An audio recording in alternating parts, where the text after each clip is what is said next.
Hello tout le monde. Alors je suis de retour avec vous pour vous faire un tag cette fois-ci. Donc je crois que je n'avais strictement jamais fait de tag sur ma chaîne, ou tout du moins ça doit faire vraiment partie des tout premiers. En fait j'ai été taguée par la youtubeuse Beauty by Justine, donc, qui a fait un tag qui s'appelle Dans tes rêves, pour l'occasion de ses 10 000 abonnés, donc celle qu'il a vraiment créée de toutes pièces. Et donc j'avais envie de répondre, et j'avais fait en fait, pour tout vous dire, une première vidéo, mais j'avais tellement galéré aux questions, en fait, à y réfléchir, que la vidéo était devenue une horreur à monter avec tous les euh, et du coup c'était vraiment pas agréable à regarder. Donc je me suis dit que j'allais faire une deuxième vidéo en ayant déjà une idée du coup un peu plus précise de ce que j'allais répondre aux questions. Donc si vous ne connaissez pas Beauty by Justine, allez faire un tour sur sa chaîne, je vous mettrai, je sais pas si je vais pouvoir en fait honnêtement, mais une de ses vidéos par là, ou tout du moins, dans tous les cas sinon, sa chaîne en barre d'infos. Donc c'est une fille qui fait donc beaucoup de haul, qui fait des tutos de maquillage, des tutos coiffure, des revues de produits, qui fait aussi en fait des vidéos sur My Little Box, donc c'est une box beauté, hein, comme Birchbox, Glossybox, etc. Et, et donc voilà, donc du coup je vous conseille d'aller faire un petit tour sur sa chaîne, d'autant qu'en plus c'est voilà, une fille qui est super sympa et qui est partie en fait il n'y a pas longtemps en Afrique, donc parce qu'elle elle fait en fait de la céramique, en fait elle travaille la céramique, donc elle a son propre atelier, donc voilà, c'est assez intéressant. Donc voilà, je vous laisserai découvrir tout ça, et moi maintenant je vais répondre au tag sans plus tarder. Donc j'ai mon petit téléphone là, avec les questions. Donc la toute première question du tag, c'est: ton métier idéal serait? Alors là, c'était plutôt facile à répondre. En fait, moi, là, actuellement, je suis en licence de chimie, donc dans le but de faire, en fait, après un master de parfumerie.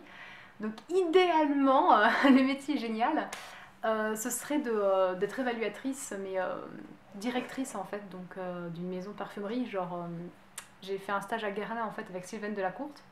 Et en fait, elle est directrice de l'évaluation parfum chez Guerlain. Et ça, c'est vrai que c'est un métier qui est, voilà, qui est super passionnant. Elle voyage beaucoup, elle fait des conférences. À Guerlain, en fait, ils font aussi des parfums sur mesure. Donc, c'est-à-dire qu'il y a des personnes qui payent une certaine somme et qui se voient créer un parfum pour eux, en fait. Donc, voilà, ils ont tout un service avec 40 litres de parfum qui sont produits, enfin, à l'unité, entre guillemets, uniquement pour eux. La formule leur est donnée, en fait. Enfin, ouais, et donc, quoi qu'il en soit, c'est un métier, voilà, vraiment de rêve. Elle fait tout. Et moi, c'est ça vraiment qui me plairait en fait dans mon métier, c'est de ne pas être fixé à une seule tâche, et de vraiment être capable pas de superviser, parce que c'est pas le côté autorité qui m'intéresse, mais de voir tout en fait. Parce que quand on crée quelque chose, un produit comme un parfum, quand il arrive sur le marché à Sephora par exemple, toutes les étapes qu'il y a eu auparavant, j'aimerais bien ne pas être coincée à une seule, j'aimerais bien voir participer à tout en fait. Donc du coup, ça implique forcément d'avoir un poste un peu d'autorité. Mais voilà, c'est vraiment pour voir tout, pour voir l'aspect marketing, l'aspect création, enfin voilà. Donc voilà, le métier de mes rêves, ce serait ça.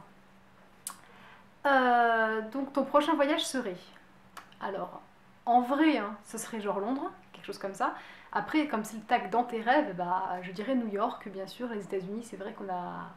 Après, bon, on aime New York, on n'aime pas New York, mais c'est vrai que moi, voilà, ça me fait rêver. J'aimerais bien voir ces grands buildings. C'est une ville qui, apparemment, en plus, a très beaucoup au shopping, ça bouge toujours, hein. Donc voilà, j'aimerais beaucoup voir vous savez, les restos chinois ou japonais où ils cuisinent devant vous, ils font frire les trucs devant vous et tout, enfin, où ils font flamber, etc. J'aimerais bien voilà, participer à cette ambiance, une nuit à Manhattan, sur le truc, ce serait vraiment cool. Tu voudrais jouer dans un film 2? Alors ça, c'est une question un peu compliquée parce que en fait je suis pas du tout axée réalisateur, etc. Moi je m'en fous en fait. En gros, je sais même pas qui réalise quel film, pour être complètement honnête. C'est comme les acteurs, je suis pas très nom d'acteur à part les plus connus. C'est vrai que je j'ai pas trop de culture people. Donc finalement je vais plutôt répondre en type de film. Moi, ce qui me plairait beaucoup de faire, ce serait des films de science-fiction. En fait, genre par exemple tourner dans le Hobbit. Parce que en fait, les effets spéciaux que vous voyez à l'écran, en fait, c'est des fonds qui sont verts. Et eux, après, c'est sur ordinateur qui vont créer les décors, qui vont créer les bêtes sauvages, qui vont faire tout ça, quoi. Et j'aimerais bien jouer dans un film où finalement, je sais pas quoi, je dois me battre avec quelque chose, et en fait, le truc en face de moi qui est censé être, je sais pas quoi, un dragon monstrueux, en fait, c'est une saucisse verte, quoi. Je veux dire, ça, c'est juste complètement, complètement ahurissant. Donc voilà, j'aimerais bien voir un peu comment ça se passe, voir les autres acteurs tourner aussi, parce que ça doit être quand même assez déroutant de jouer avec en face de soi rien finalement, à part un cube. Voilà, donc j'aimerais bien voir ça en fait. Ton Quatrième question, ton pouvoir magique serait? Ah, alors ça c'est la question, je crois que j'ai toujours pas trouvé de réponse. Ah si, mon pouvoir magique ce serait de me téléporter. En fait, je n'aime pas du tout me déplacer. Enfin, non, je rectifie. J'aime me déplacer, mais il faut que ça aille vite, hein. C'est-à-dire que je suis quelqu'un qui marche très vite. Et mes amis, pour me suivre, ils doivent courir derrière moi, en fait. Et je sais pas pourquoi, parce que moi j'avance, j'ai l'impression d'avancer normalement. Mais c'est vrai que pour eux, comme pour pas mal de personnes, on aime bien aussi marcher dans le sens de la promenade, par exemple. Il y a pas mal de gens qui aiment se balader au bord des quais, en fait, pour voir les bateaux. Ils se baladent le dimanche, c'est agréable.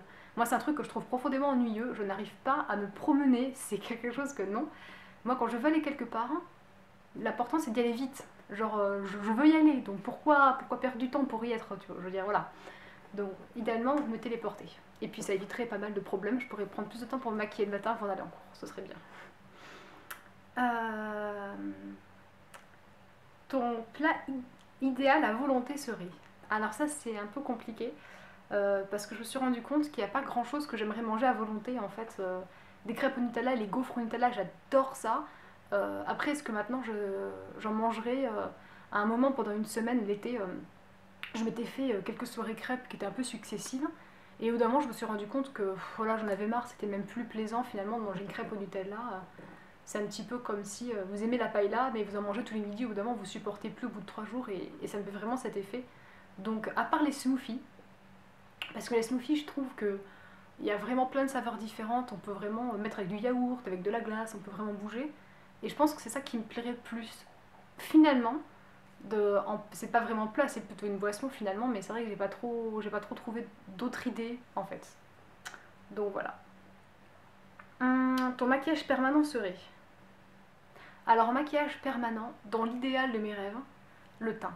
Flagramment, un anti-cerne ou voilà, les rougeurs pour le nez, les petits boutons corrigés. Après, dans le concret, bah, du mascara, du coup. Un claquement de doigts, tu ferais? Alors, j'ai pas mal réfléchi, et en fait, c'est le ménage. Très clairement, le ménage.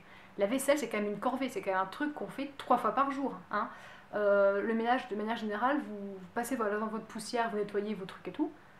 4 jours après, vous pouvez recommencer. Ça y est, il y a à nouveau de la poussière partout. Donc ça, je trouve que c'est un temps perdu, mais monstrueux. Alors, autant les lessives, je m'éclate un peu dans mes choix de lessive. Là, je renifle tous les pots et tout, et j'aime bien avoir un linge qui sent bien propre, etc. Donc, faire une lessive, c'est pas désagréable pour moi. Mais tout le reste, c'est une corvée. Donc voilà, très clairement, claquer les doigts et que tout se fasse par magie. Si une journée, tu pouvais être un animal, ce serait? Alors, au départ, j'ai pensé à un chat, et puis je me suis dit que ça doit pas être très intéressant quand même une journée dans la peau d'un chat, puisqu'on fait que dormir, et ça, je peux le faire déjà moi-même, donc j'ai pas trop vu l'intérêt. Euh, et finalement, je me suis dit, quitte à être un animal, autant changer un peu de dimension, et donc carrément passer, pourquoi pas être une fourmi ou un éléphant. C'est-à-dire quelque chose où vraiment on change complètement sa manière de voir le monde par sa taille en fait, ou à la rigueur par la vue, comme par exemple les chauves-souris qui sont aveugles et qui s'orientent uniquement avec les cris qu'elles font en fait.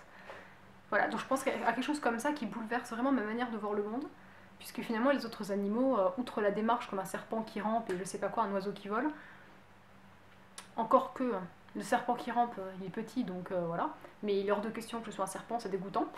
Donc, je dirais plutôt une fourmi par exemple, ou ouais voilà, quelque chose comme ça, une bactérie si c'était possible, je sais pas, quelque chose pour vraiment bouleverser ma façon de voir en fait. Si tu pouvais parler notre langue, ce serait? Bon, alors la réponse logique ce serait de répondre l'anglais. Ceci dit, là c'est dans mes rêves et l'anglais c'est déjà un peu partout, donc finalement parler anglais c'est pas forcément très compliqué. Donc je préférais carrément choisir un truc qui demande des efforts pour le coup, donc pourquoi pas suédois ou russe. Enfin de façon générale, toutes les langues slaves en fait, je trouve ça hyper intéressant. Tout ce qui est langue plutôt du sud, comme l'espagnol, le latin, etc. C'est vrai que je suis l'espagnol par exemple, l'italien ou les langues mortes, c'est vrai que ça m'intéresse moins en fait, hein. Voilà, j'ai vraiment une attirance pour l'allemand, voilà, les langues un peu slaves comme ça. Et dans 10 ans, tu te vois? Alors dans 10 ans, je me verrai bien à Paris avec un super appartement et un bon job. Voilà, idéalement, donc pas forcément un bon job abouti dans le sens où ça y est, j'ai le job que je veux, mais tout du moins une société dans laquelle je me sens bien, où j'ai des possibilités d'évolution et où je me sens pas coincée dans un petit coin, voilà, quelque chose où ça puisse bouger, c'est vraiment ça qui me plairait en fait. Je me vois pas tellement mère ou tout aussi bien, je serais mère de triplé, j'en sais rien, mais c'est vrai que voilà, là actuellement, dans 10 ans, je me vois pas maman, c'est pas quelque chose qui m'attire en fait. Là, j'ai vraiment envie de concrétiser l'aspect plutôt professionnel, donc avoir un bon taf, avoir réussi mes études, que ça roule de ce côté-là et avoir assez d'argent pour pouvoir avoir un appartement, donc pas forcément l'acheter avec un crédit ou quoi, mais déjà un appartement où je puisse le décorer et que si j'ai envie de planter un clou au mur pour mettre un tableau, j'ai le droit, quoi, voilà. En gros, c'est un peu ça. Donc voilà, le tag est terminé. Alors, je me suis un peu étalée finalement. Mais voilà, donc je voulais juste vous dire que, que si vous avez envie vous aussi de faire ce tag avec plaisir, je tag strictement tout le monde. Après là, je mettrai en barre d'infos s'il y a des personnes que j'aimerais taguer plus spécifiquement. Mais voilà, c'est vraiment quiconque voit cette vidéo peut tout à fait faire ce tag, c'est avec plaisir. Si jamais vous le faites, mettez-moi un petit commentaire avec le lien de votre vidéo, puis je la regarderai et je vous mettrai un petit mot. Voilà, je vous fais plein de gros bisous et je vous dis à une prochaine vidéo.